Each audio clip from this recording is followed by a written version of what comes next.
Yang peliknya, di negara Yaman sekarang, Yaman menghadapi krisis kemanusiaan yang berat.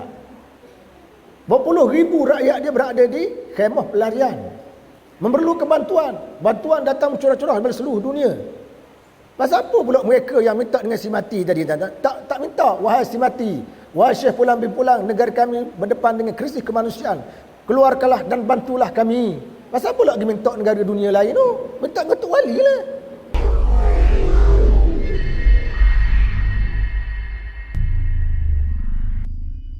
Dari segi fiqh pula tuan-tuan, tidak boleh sama sekali kita menunaikan solat di atas kubur, kecuali solat jenazah yang mana kita luput. Kita tak sempat nak tunai solat jenazah dekat rumah si mati atau masjid ke mana-mana ya. Kita datang-datang dia orang nak kebumi kat kubur tu, ataupun telah pun dikebumikan, kita dimaklumkan, maka kita pun pergi dan kita sembahyang atas kubur itu. Dan ini pernah dilakukan oleh Nabi SAW untuk seorang hamba yang berkulit hitam yang pernah berkhidmat kepada Nabi di masjid baginda, dan kemudian dia meninggal. Lalu Nabi dia beritahu bahawa yang berkenaan sudah meninggal. Nabi kata, kenapa tak beritahu aku? Mereka kata, kami tidak mahu mengganggu Rasulullah SAW. Lalu Rasulullah pun menunaikan solat di atas kubur. Jadi solat itu solat apa? Solat jenazah. Adapun menggunakan solat biasa, solat biasa tidak dibenarkan atas kubur. Kita masjid banyak ruang lagi, pasal nak disemayang atas kubur. Masjid kita besar-besar. Perlis ni, dia silap saya ada 105 buah masjid. Negeri kecil, 105 buah masjid. Maknanya banyaknya masjid di Perlis ni lah. Dah lah 105 masjid. Ada beberapa surau di negeri ini telah diiktiraf dia naik taraf menjadi masjid buat sementara waktu lah. Banyak betul lah. Jadi tuan-tuan masjid sekalian, tak boleh semayang di atas kubur, semayang fardu zuhur ke, semayang fardu asar ke. Sebab apa? Ada sebahagian ulama kata tak boleh semayang di situ kerana di atas kubur itu ada najis.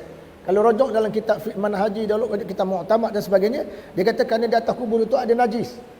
Persoalannya tuan-tuan, benarkah atas kubur itu ada najis? Kalau atas kubur itu ada najis kambing, lembu, betul lah.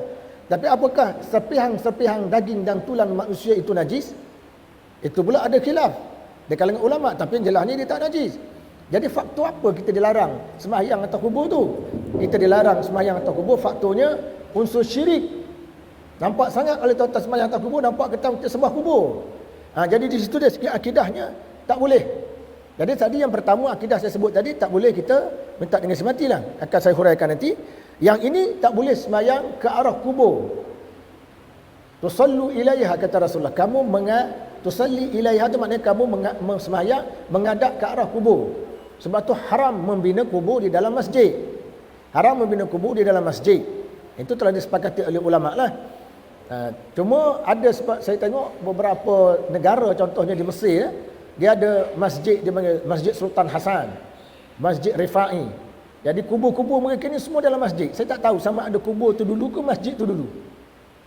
Kubur tu dulu ke masjid dulu tu dibuat. Kalau kubur tu ada di dalam masjid baru dibuat, masjid tu kena runtuh. Ini tuan-tuan boleh tengok dalam kitab nama dia Al-Ghulu Fid Din. Kemudian itu dari segi tak boleh sembahyang. Yang kedua, tidak boleh minta doa daripada si mati. Ataupun dengan perkataan dipanggil, istilah dia dalam bahasa Arab istighasah, minta tolong orang mati tu. Maknanya kita kata, wahai Fulan bin Fulan aghithni, ataupun wahai Fulan bin Fulan tolong saya. Kalau dalam negara Arab, wahai Rasulullah tolong saya, selamatkan saya, berikan ini dan itu pada saya. Wahai Badawi, beri itu dan ini pada saya. Kalau kita dekat ni ada satu tesis PhD dibuat oleh anak murid saya dikaji di Perlis ni. Dulu di Perlis ni kata dia tahun 60-an 70-an banyak kubur-kubur tok keramat kata dia. Kubur-kubur keramat lah. Sekarang mungkin dah tak ada lah kubur keramat ni. Masyarakat Melayu pergi kubur ni minta tok, minta ini, tok, minta ni, tok, minta ni, macam-macam minta. Sedangkan si mati tuan-tuan, dia orang telah mati, nak minta dia buat apa? Pada minta dengan dia, baik minta orang hidup. Baik minta orang hidup. Dia orang dah mati. Tapi zaman sekarang ni kita tengok dah ada trend baru, segelintir orang yang mengamalkan tarekat sufi mula membesar-besarkan tentang keharusan kita minta dengan orang mati, atau disebut semangat istighasah bil mayyit, minta tolong dengan orang mati. Kenapa dia kata? Kerana menjadi amalan ahli-ahli sufi Hadramaut Yaman. Saya baca satu buku tajuk dia As-Sufiyatu fi Hadramaut. Dalam buku tu cerita amalan-amalan sufi di Hadramaut ni, antaranya amalan biasa mereka ialah minta tolong dengan si mati. Dan bagi mereka, bila kita minta tolong dengan si mati ni tidak syirik. Sebab apa? Asalkan kita tidak mengiktikadkan bahawa si mati itu memberi kesan, boleh membantu kita, tak. Yang membantu kita ialah Allah Ta'ala. Cuma dia sebagai orang tengah sahaja. Jadi kita sebut, wahai Badawi, wahai Pulang bin Pulang, wahai Al-Attas, wahai Al-Aidarus, tolong saya, anak saya ni sakit, gini dan begini. Kita minta daripada si mati. Jadi ulama-ulama sufi di sana kata, boleh kata begitu dengan syarat, tidak boleh meyakini orang yang kita minta itu boleh bertindak seperti mana dilakukan oleh Allah Ta'ala. Itu kepercayaan mereka. Jadi ini adalah satu benda yang tuan yang bercanggah dalam fatwa Al-Bazaziyah. Fatwa Al-Bazaziyah kata siapa yang minta tolong orang mati atau meyakini orang mati itu boleh berurusan boleh bantu kita dan sebagainya, bahawa kafir musyrik, dia jadi kafir dan musyrik. Tiba-tiba golongan ini dia marah pula. Dia kata, ni nak mengkafirkan orang. Dia kata tak ada kerja lain. Puak-puak salafi ni dia kata mengkafirkan orang Islam. Bukan kafir tuan-tuan. Isu dia sekarang minta orang mati. Minta orang mati ni tuan-tuan tanya. Di belakang kita tu ada budak-budak. Kat belakang tu ada budak-budak. Tanya budak-budak tu, boleh tak minta dengan orang mati? Saya rasa budak-budak pun jawab tak boleh. Pasal budak-budak ni tuan-tuan, dia minta dengan ayah dia. Duit 20 sen je dia tak bagi. Ayah dia tu hidup ke mati? Ada dia hidup. Tiba-tiba budak ni pergi kat kubur. Tuan, saya ni tak ada duit. Bagilah RM50. Tuan tu dah mati. Sampai bila pun kawan tu takkan keluar pada kubur. Sebab itu sifat orang mati. Tiba-tiba dia kata boleh. Pasal apa? Majaz akli. Majaz akli tu kenapa? Majaz akli tuan-tuan simbolik dalam bahasa Arab. Majazi. Macam contohnya, kalau saya pergi sebuah kedai, saya nak beli satu barang. Saya kata, cik, ada tak barang ni? Tuan kedai kata, tak ada. Barang tu tak ada. Sila tanya kedai sebelah. Bila pula kedai sebelah tu boleh cakap? Bila pula kedai sebelah tu boleh mendengar kan? Maknanya tanya tuan kedai sebelah kan? Ini majaz akli. Dalam percakapan harian itu dibenarkan. Tapi dalam bab akidah tuan-tuan tak boleh guna majaz akli. Tak boleh kata ya Husain, ya Husain, ya Husain. Bila awak tanya pasal apa awak minta Husain? Tak. Ada perkataan yang dihazahkan itu. Ya Allah, dengan berkat Husain kau bantulah aku. Tapi yang digunakan lafaz ya Husain. Adapun tawassul tuan-tuan, dia lain. Tawassul ni, ya Allah, ya Tuhan aku, bantukanlah aku dengan jah pulang. Itu memang masih khilaf. Kita tak setuju pendapat tu. Soal walaupun dia khilaf.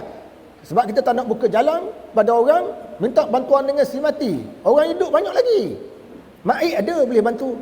Wakil ayat kita pun ada boleh bantu kan. Menteri besar kita ada boleh bantu. Apa sahaja kita nak minta dengan orang mati? Konon ada keramat. Yang peliknya tuan-tuan, yang peliknya di negara Yaman, di negara Yaman sekarang, Yaman menghadapi krisis kemanusiaan yang berat. Berpuluh ribu rakyat dia berada di khemah pelarian. Memerlukan bantuan. Bantuan datang curah-curah dari seluruh dunia. Pasal apa pula mereka yang minta dengan si mati tadi? Tak minta, wahai si mati, wahai Syekh Pulang bin Pulang, negara kami berdepan dengan krisis kemanusiaan. Keluarkanlah dan bantulah kami. Pasal apa lagi minta negara dunia lain tu? Minta dengan Tok Wali lah. Kalau nak pertahankan minta wali. Jadi, minta dengan wali dan tuan dari segi akidah tak boleh mengganggu dan menjejas dengan akidah kita. Tak kena dengan adab ziarah kubur. Tak kena dengan adab ziarah kubur. Kemudian selain pada itu, bila berada di atas kubur tuan-tuan, antaranya juga ialah jangan kita duduk atas kubur orang lain. La tajlisu alaiha kata Rasulullah SAW. Jangan duduk atas kubur orang lain. Sebab kehormatan si mati itu, masa hidup dia tuan-tuan sama dengan masa mati dia. Kalau tuan-tuan tengok ada pakcik seorang sedang tidur dalam masjid, tiba-tiba tuan-tuan duduk atas kepala dia, dia marah ke tak? Tuan-tuan tengok pakcik tidur di masjid, tuan-tuan pergi duduk atas kepala dia, dia marah. Memanglah dia marah, tak ada kehormatan. Apalagi kalau kehormatan Rasulullah SAW, tak boleh mengangkat suara ketika mana berada di hadapan kubur Rasulullah SAW. Kehormatan baginda semasa hidup sama dengan kehormatan baginda setelah mati. Bagaimana kita tak boleh angkat suara di hadapan kubur baginda masa mana di hadapan baginda semasa hidup, begitu juga setelah baginda wafat. Maka orang mati pun adalah adab dia, tuan-tuan. Janganlah meracau-racau di situ.